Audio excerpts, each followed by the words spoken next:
Bismillahirrahmanirrahim. Isra.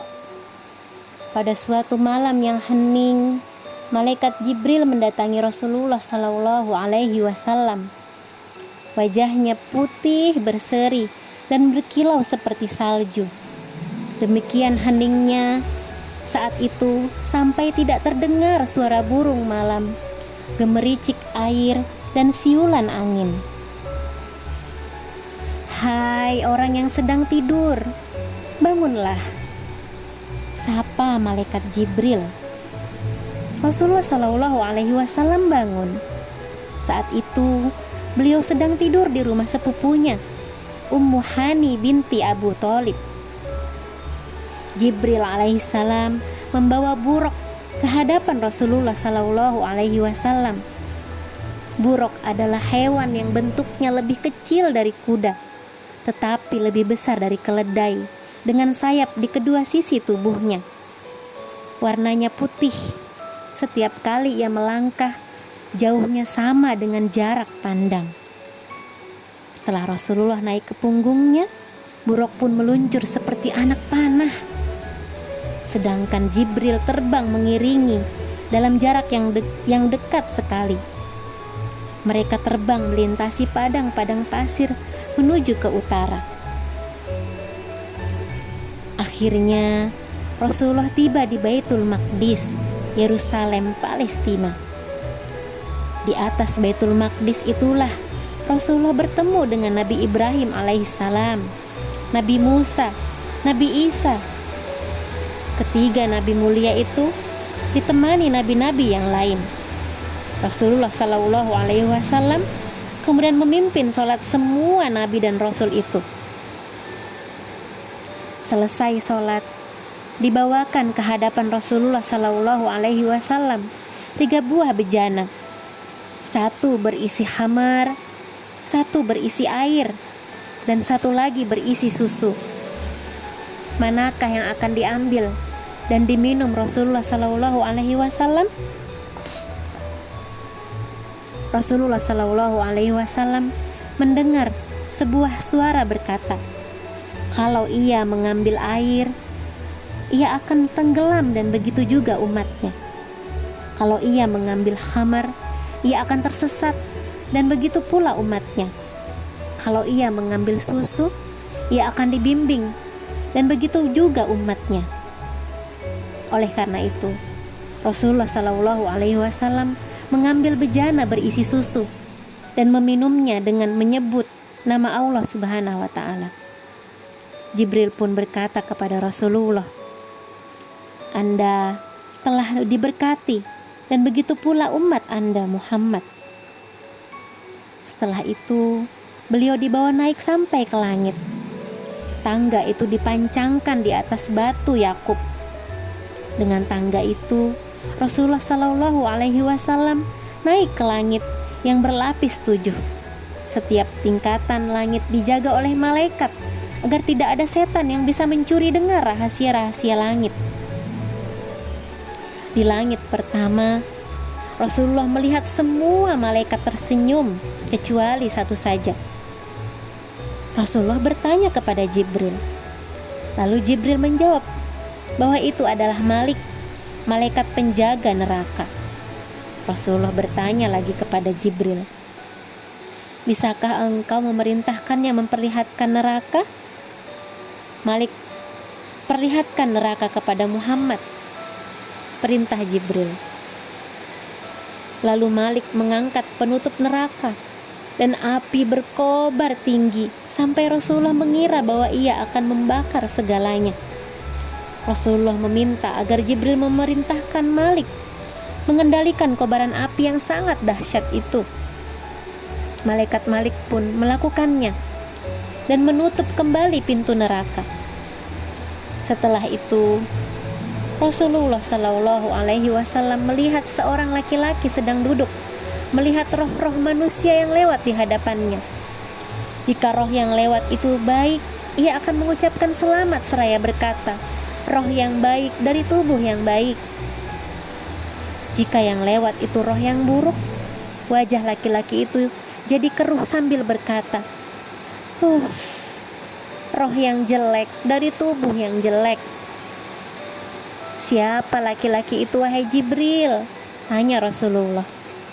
Jibril menjelaskan bahwa itu adalah Nabi Adam yang sedang menilai roh keturunannya. Roh orang yang beriman membuat Nabi Adam gembira, sedangkan roh orang kafir dan murtad membuat beliau kesal dan murung. Rasulullah Shallallahu Alaihi Wasallam melanjutkan perjalanannya bersama Jibril. Beliau melihat orang-orang berbibir seperti bibir unta. Di mulut mereka ada potongan api berbentuk batu yang mereka telan, lalu keluar lagi lewat duburnya, kemudian ditelan lagi, begitu seterusnya.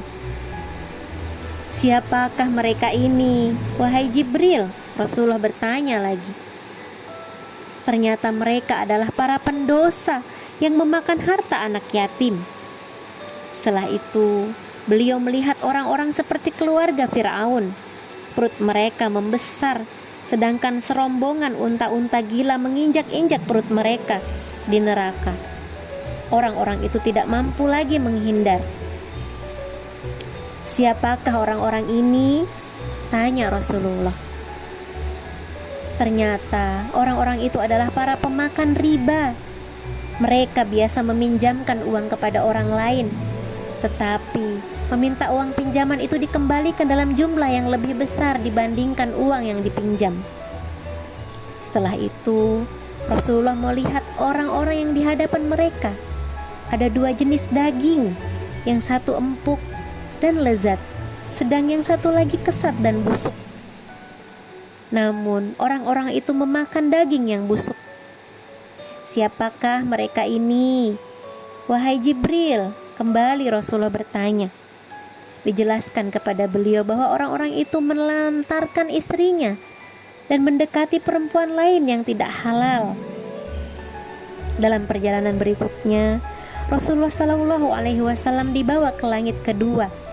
Beliau berjumpa dengan Nabi Isa alaihissalam dan Nabi Yahya alaihissalam, putra Nabi Zakaria. Keduanya adalah saudara sepupu dari garis ibu. Di langit ketiga, beliau berjumpa dengan seorang nabi yang wajahnya begitu tampan seperti bulan purnama. Itu adalah Nabi Yusuf alaihissalam. Di langit keempat, Rasulullah Shallallahu Alaihi Wasallam bertemu dengan Nabi Idris alaihissalam yang telah dimuliakan Allah dengan diangkat dari dunia ke tempat yang tinggi. Di langit kelima, Rasulullah bertemu Nabi Harun alaihissalam, putra Imran. Nabi Harun adalah nabi yang dikasihi kaumnya. Belum pernah saya bertemu orang segagah dia. Demikian sabda Rasulullah tentang Nabi Harun. Di langit keenam, Rasulullah bertemu dengan Nabi Musa alaihissalam. Lalu di langit ketujuh, beliau bertemu dengan seorang laki-laki yang sedang duduk di atas singgasana gerbang surga Baitul Makmur. Setiap hari 70.000 malaikat masuk lewat gerbang itu dan tidak keluar lagi sampai hari kebangkitan. Belum pernah saya melihat orang yang lebih menyerupai saya. Demikian sabda Rasulullah kepada para sahabatnya tentang laki-laki itu. Inilah ayah saya, Nabi Ibrahim alaihissalam. Kemudian ia membawa saya ke surga, dan di situ saya melihat seorang gadis berbibir merah gelap. Dan saya tanyakan dia, milik siapa ia? Sebab ia begitu gembira ketika berjumpa dengan saya. Dan jawabnya, saya milik Zaid bin Haritsah. Rasulullah Shallallahu Alaihi Wasallam pun kemudian menyampaikan berita gembira ini kepada Zaid. Kemudian Rasulullah dibawa ke hadapan Arsy sehingga bertemu dengan Allah Subhanahu wa Ta'ala. Segalanya tidak dapat dilukiskan dengan lidah dan di luar jangkauan daya tangkap otak manusia. Bertemu Allah yang Maha Agung membuat Rasulullah merasakan kesejukan sampai ke tulang punggungnya. Kemudian rasa tenang dan damai membanjiri perasaan beliau. Begitu terasa nikmat. Pada saat itulah Allah memerintahkan agar setiap muslim melakukan sholat 50 kali sehari semalam. Begitu Rasulullah turun dari Arsy, beliau bertemu Nabi Musa yang berkata, bagaimana engkau mengharapkan pengikut-pengikutmu akan dapat melakukan sholat 50 kali setiap hari? Sebelum engkau, aku sudah punya pengalaman. Sudah kucoba terhadap Bani Israel sekuat tenaga. Percayalah dan kembalilah kepada Allah. Minta supaya dikurangi jumlah sholat itu. Kemudian Rasulullah kembali menemui Allah. Kemudian jumlah sholat dikurangi lagi. Jadi 40 kali setiap hari. Namun Nabi Musa menganggap itu masih di luar kemampuan orang. Disarankannya lagi Rasulullah kembali meminta keringanan. Demikianlah beberapa kali Rasulullah bolak-balik menemui Allah sampai akhirnya jumlah sholat ditetapkan menjadi 5 kali sehari semalam. Kemudian Rasulullah Shallallahu Alaihi Wasallam kembali ke bumi dengan menuruni tangga. Buraq pun membawa Rasulullah kembali ke Mekah.